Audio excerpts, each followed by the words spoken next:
Spirit, I hear you calling, but I can't come home right now. Me and the boys are playing, and we just can't find a song.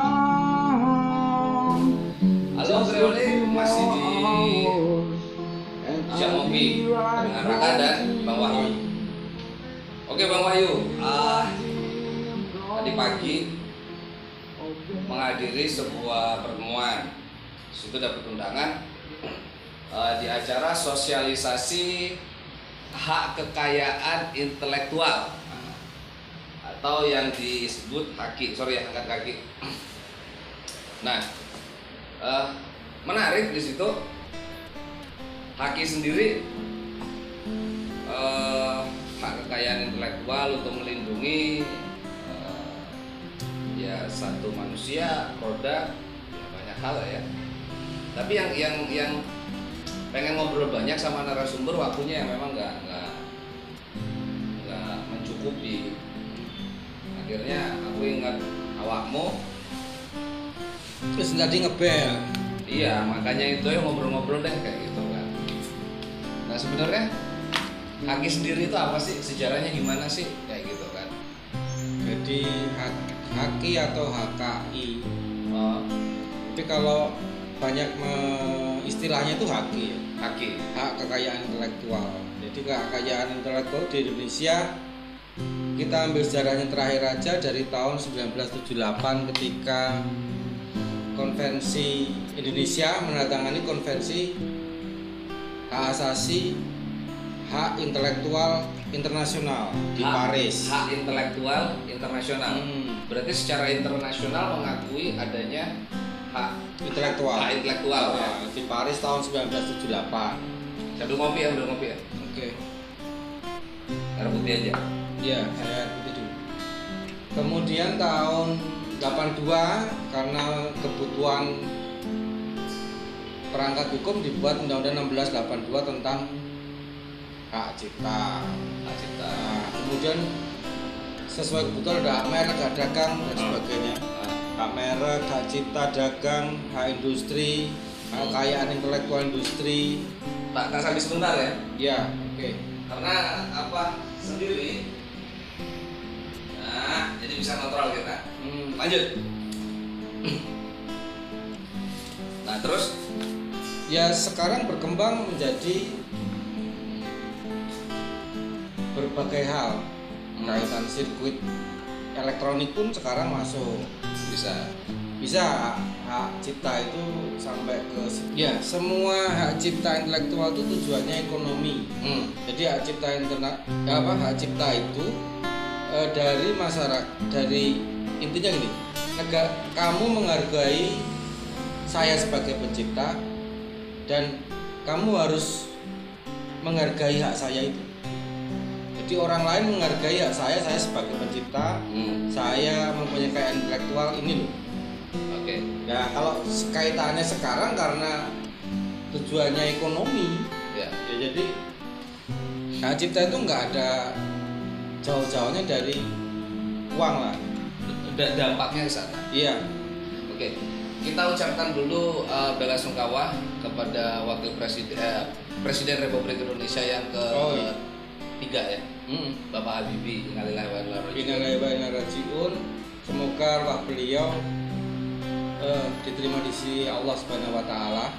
Terus yang kedua, memang beliau ini salah satu penemu hak intelektual pesawat. Ya, crack. Ya, dia menemukan crack skrup pesawat.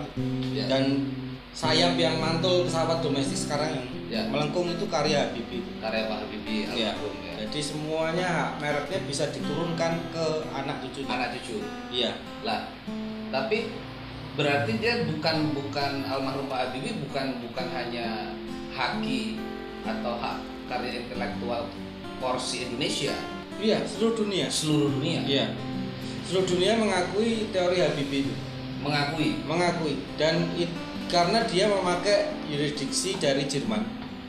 Ya, itu bisa diwakilkan, bisa diturunkan ke anak sampai derajat ketiga.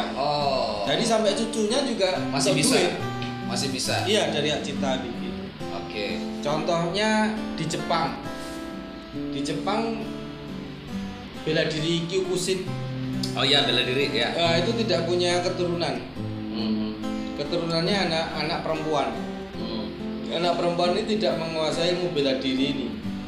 Ketika murid-muridnya ingin meneruskan Kyokushin, tidak bisa pakai nama Kyokushin karena Kyokushin jatuh ke anak perempuan. Sehingga ada pecah macam-macam Kyokushin. Kecuali kalau tapi sampai turunan ketiga juga, cucunya misalnya bisa. Masih bisa. Di Jepang hukumnya seperti itu. Hukum hak pemegang hak ibarat merek karate Kyokushin ya anaknya sekarang. Oke. Misalnya dari cucunya nanti bisa meneruskan itu. Iya, dia megang paten itu dan bisa dilanjutkan lagi ke anaknya. Bisa. Hak paten Kyokushin. Oke, Om Grewalik, hak kekayaan intelektual. Nah, kalau kalian punya ide-ide cemerlang atau kreativitas atau inovasi, ya mungkin segera aja didaftarkan kalau kayak gitu kan. Nah, yang pengen saya tanyakan, ada nggak atau pernah nggak di Indonesia ada blunder atau persoalan yang pernah nge-booming bahwa Haki punya saya nih, saya punya brand merek ini kayak gitu. Kalau yang sempat rame itu Aqua sama Aquaria. Pernah itu ya? Pernah, sampai sidangnya berlarut dari tingkat pertama, kedua menang Aqua, tingkat ketiga menang Aquaria ketika ke Mahkamah Agung karena Aqua itu merujuk pada air. Ya, yang mutus hakim agungnya agak kontroversial waktu itu. Tapi ya masuk akal intinya. Aqua itu intinya air. Air ya, secara definisi. Nah, tetapi kan yang tidak dipahami hakim agung waktu itu bahwa tulisan logo Aqua itu miliknya Aqua yang buat desainnya. Iya, bukan Aquaria. Tetapi ternyata dalam perkembangannya menang Aqua ketika PK. Jadi itu kalau pakai jurisprudensi bagus. Tapi setelah itu ya ternyata Aqua tidak mampu dibeli Danone. Selesai. Berarti kalau dibeli kayak gitu termasuk lisensi segala macam. Iya, termasuk kemasan, logo, detail itu sekarang milik Danone dari Perancis. Lepas ya. Lepas, termasuk cap kaki 3 yang rame, terus keluar cap badak 3 dan sebagainya. Itu karena yaitu permasalahan merek dan paten. Tapi apakah Haki ini untuk saat ini masih bisa menaungi seluruh inovasi atau seluruh penemuan atau? Kalau sepanjang penemuan ke depan ini masih bisa. Tapi kalau penemuan budaya itu yang agak sulit ya. Iya, penemuan misalkan kita mengklaim temuan budaya tertentu itu agak sulit. Ya, tapi kalau penemuan contoh tari kreasi baru itu sudah didaftarkan di paten Bagong Mustiarso. Bisa. Terus siapa yang penyanyi Madonna? Oh iya, orang Indonesia itu. Orang Indonesia itu dipatenkan. Penari latarnya. Iya kan, penari latarnya. Penyanyi latarnya Madonna orang Solo apa Jogja itu? Nggak ngerti juga. Nah itu orang Jawa. Itu udah paten, dapat hak cipta untuk tariannya, kaironya. Jadi kairografinya tuh punya 3 paten dia. Si orang Indonesia itu punya 3 paten. Terus kalau perkembangan di merek itu sekarang detail sampai ke logo brand, nama. Contoh yang keren logo, mengapa logonya harus apa itu ya? Yang hanya huruf saja itu. Dari luar itu masalah logo jadi tulisannya dipatenkan, bentuk hurufnya dipatenkan. Bentuk hurufnya. Tapi itu di Amerika. Kalau di Indonesia enggak, hanya model detail. Hanya begitu. Kalau di Indonesia hanya sampai situ. Kalau Amerika huruf tuh nggak boleh ada yang membaring sampai segitunya. Sampai segitunya di Amerika. Nah, apakah berarti kan setiap negara punya kebijakan masing-masing? Iya, karena hukum merek dagang privat hak cipta itu hukum privat, jadi dia ada teritorial. Ada daerahnya. Ada teritorial, ya. Jadi sifatnya teritorial, sifatnya privat. Karena privat itu begini, kelemahan dari hukum privat itu adalah siapa yang mendalilkan pertama secara formil. Jadi sampean ngajukan dulu ke Dirjen Kumham masalah haki, pertama kali dia yang menang. Contoh hukum yang tidak bisa dimenangkan oleh pihak yang terkenal, pihak pertama contoh ya kalah daftar ya itu Napster. Oh, Napster. Ya, Napster, program Napster itu pernah blunder ya? Ya, pernah blunder karena si anak yang penciptanya mau tampil jam 10 pagi, dia ngelembur sampai jam 3. Temennya pulang sekamar nyuri karyanya itu. Langsung didaftarkan. Didaftarkan di kampus Harvard waktu itu kalau nggak salah, atau ULCA itu, Los Angeles kalau nggak salah. Kalau nggak salah ya. Itu dia daftarkan, kemudian si pencipta Napster itu karena kalah didaftarkan temannya, dia kalah. Tapi kemudian berapa tahun kemudian dia menghacker itu dan mengobrak-abrik program Napster. Itu di filmnya ada. Ya, dia berusaha menunjukkan I'm a real Napster. Yes, I'm a real Napster. Kemudian semua dihacker, semuanya dihancurkan Napster yang karya temennya yang palsu. Yang palsu itu. Hukum hak cipta intelektual ya, atau hukum apapun itu menjadi masalah adalah karena pola manusianya.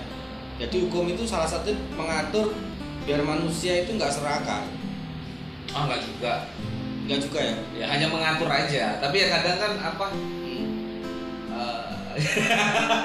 Tapi kan apa intinya kan di situ ya pinter-pinteran apa mendalilkan dan fakta itu tadi. Iya. Tapi dari perdata itu bisa dipidanakan. Bisa kalau ada pemalsuan surat dan segala macam.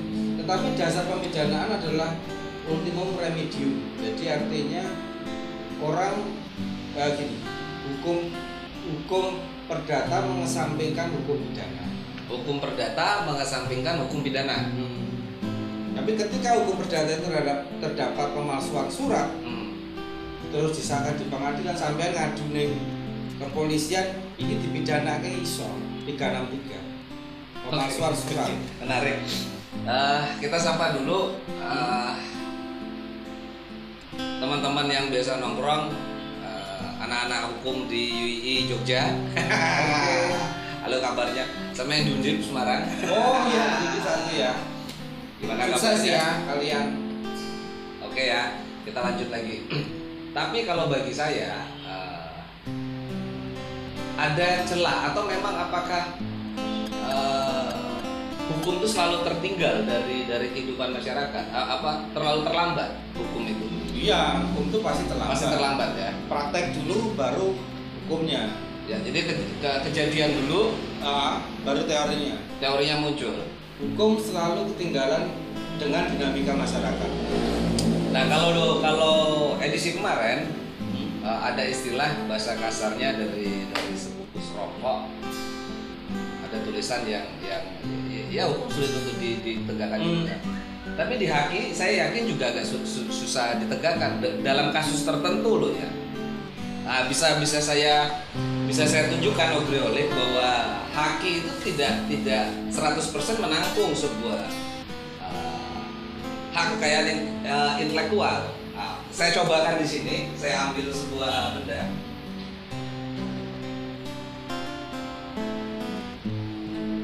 Keris Obriolik. Nah, ini yang pengen saya pertanyakan. Amit. Nah, iya kalau keris itu atributnya sangat banyak, pasti belum dihakikat. Padahal kita mengagung-agungkan bahwa keris itu sudah terdaftar di UNESCO.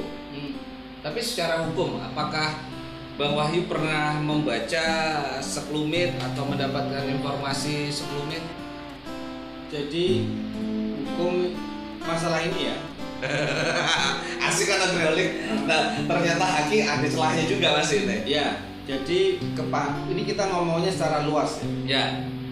Hak cipta secara Ya utuh lah, luas. utuh lah. Jadi kalau kita ngomong hak cipta secara luas, ini keris itu diakui UNESCO sebagai warisan budaya Indonesia. Oke. Ada keris, ada topeng, terus ya banyak lah yang lain ya. Ya, reok ponorogo. Ya, reok juga, tari Bali, batik, ya kan. Nah, kalau kendala di keris itu sampai sekarang memang belum ada orang mendaftarkan hak cipta keris, itu belum ada. Itu lucunya Indonesia ya.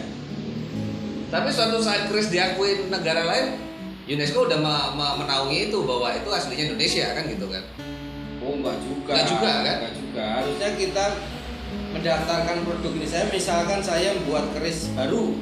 Oke. Model baru kayak yang model baru Kamardikan kemarin ketika musim gelombang cinta orang bikin keris. Gelombang cinta. Itu nggak dipatenkan sama dia. Itu kesalahan. Saat dia dipatenkan bahwa keris gelombang cinta itu yang pandai besinya atau empunya saya, ya itu akan jadi hak milik dia. Siapa yang mengkloning bikin keris bentuknya gelombang cinta harus izin sama dia dan dia mendapatkan hak paten. Kalau keris baru mau dipatenkan bisa sebetulnya.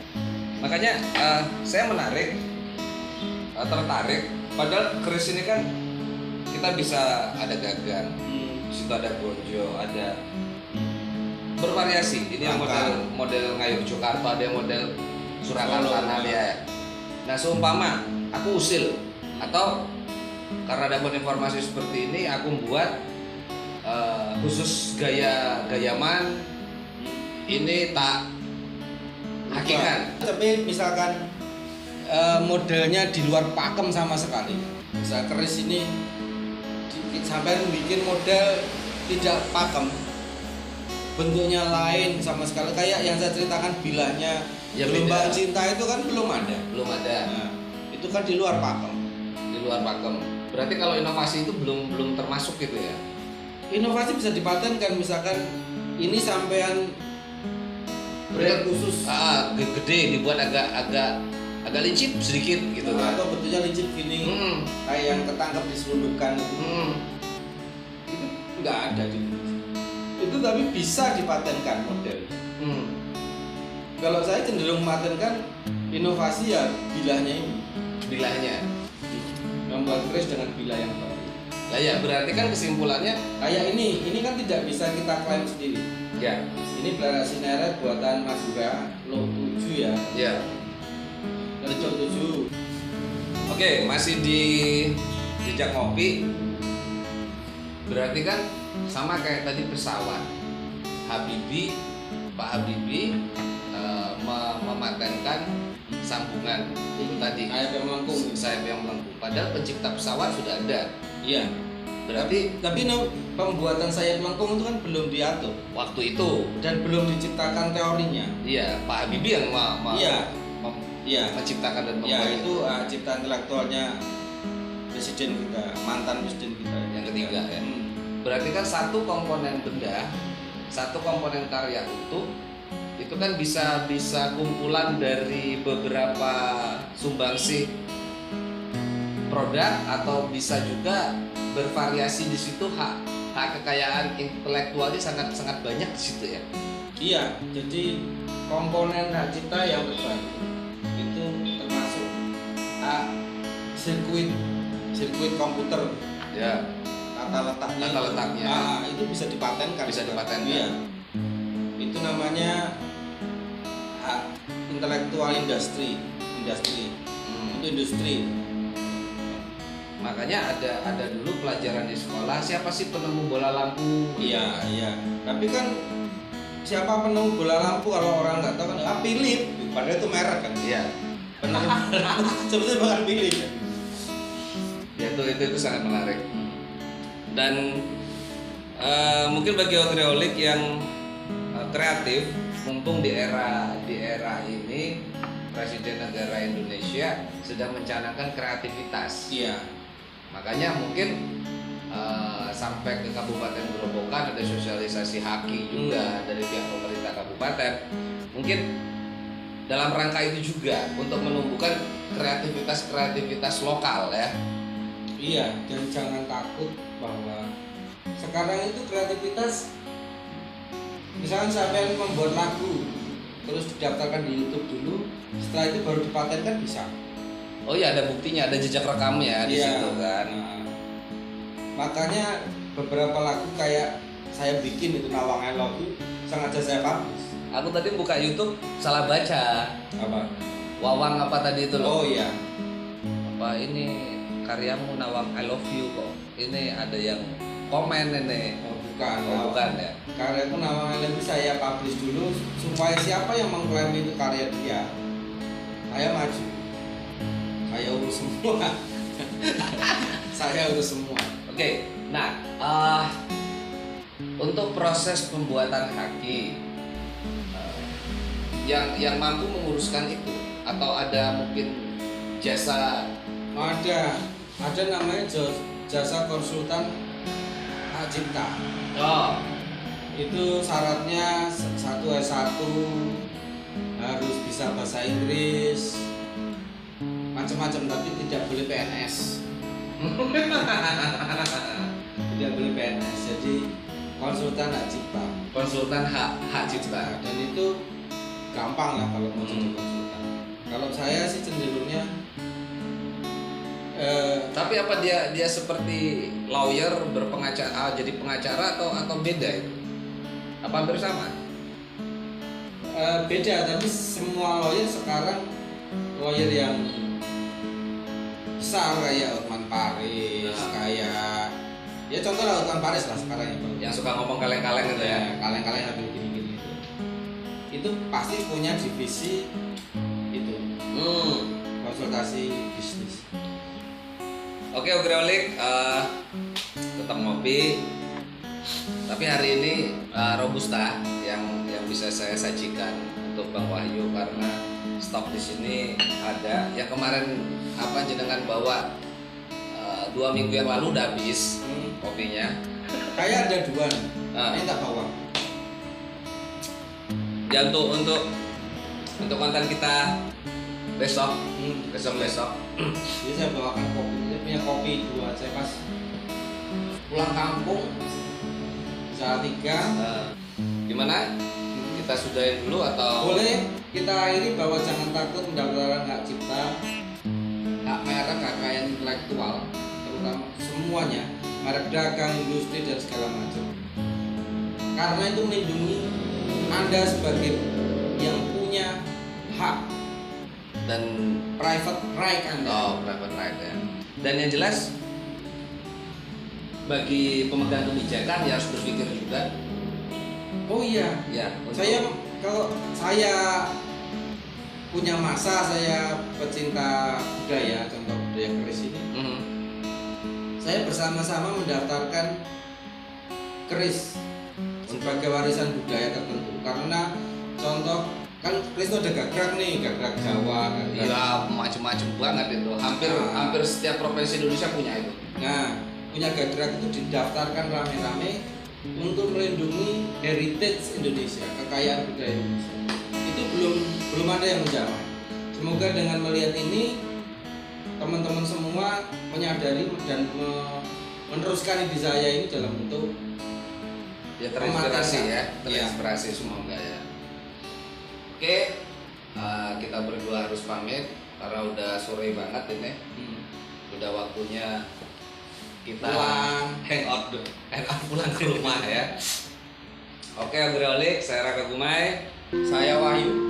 kita mengucapkan selamat sore dan ciao. You say play you empty, that our house in our home, and always somewhere else, and you always there alone. Just a few more hours, and I'll be right home to you. And I think I know them calling. Oh, Beth, what can I do? Beth, what can I do?